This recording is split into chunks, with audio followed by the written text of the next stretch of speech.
লঘুচাপের প্রভাব ও উজানের চাপে ভোলার নদ নদীর পানি বৃদ্ধি পেয়ে নিম্নাঞ্চল প্লাবিত হয়েছে। হাজারো মানুষ রয়েছে পানিবন্দী। আরো জানাতে সরাসরি যুক্ত হচ্ছেন সহকর্মী ছোটন সাহা। ছোটন, বন্যা পরিস্থিতি কেমন দেখতে পাচ্ছেন, বিস্তারিত জানাবেন।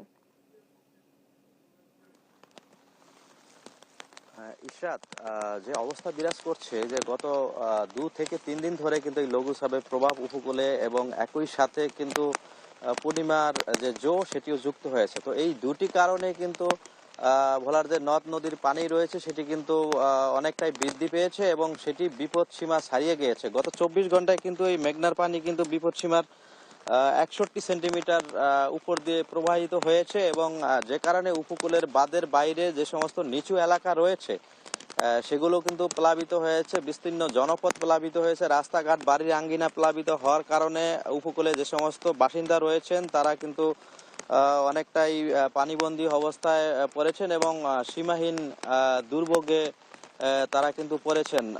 আবহাওয়া অধিদপ্তর থেকে বলা হয়েছে যে যে অবস্থা গত 24 ঘন্টায় কিন্তু 102 মিলিমিটার বৃষ্টিপাত হয়েছে, গতকালকে যেটি ছিল মাত্র 41 মিলিমিটার। অর্থাৎ এই যে লঘুচাপের প্রভাবে শুধু পানি বৃদ্ধি পেয়েছে এমনটি নয়, একই সাথে এই যে ভারী বর্ষণটিও কিন্তু হচ্ছে, যে কারণে বলা যায় নিচু এলাকা কিন্তু তলিয়ে গেছে এবং মানুষজন কিন্তু অনেকটা গৃহবন্দী অবস্থায় পড়েছে এবং মানুষজনের যে দুর্ভোগ সেটি কিন্তু ক্রমান্বয়ে বেড়েই চলছে। তো মানুষজন যেমনটি বলছিল যে তাদের বিকল্প যে বেড়িবাঁধ নির্মাণের ব্যাপারটি তারা বলছিল, কারণ নিচু এলাকা থাকার কারণে কিন্তু মানুষজনকে এই পানির দুর্ভোগ কিন্তু প্রতিনিয়ত পোহাতে হচ্ছিল। তো সে পরিপ্রেক্ষিতে পানি উন্নয়ন বোর্ড থেকে বলা হয়েছে যে যে সমস্ত এলাকায় বাঁধ নেই বা যে সমস্ত এলাকায় বাঁধ রয়েছে ওই সমস্ত নিচু এলাকায় তারা বিকল্প যে বেড়িবাঁধ নির্মাণের জন্য যে জরিপ কাজটি সেটি কিন্তু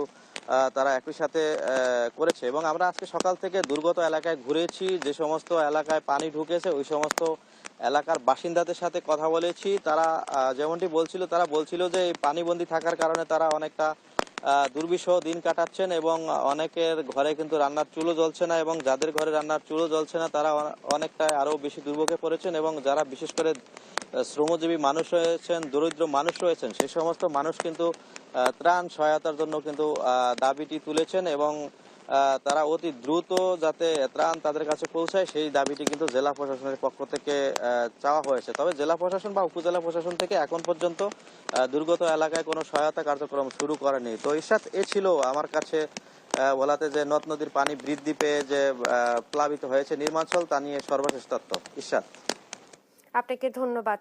বন্যা পরিস্থিতির খবর জানাচ্ছিলেন সহকর্মী ছোটন সাহা।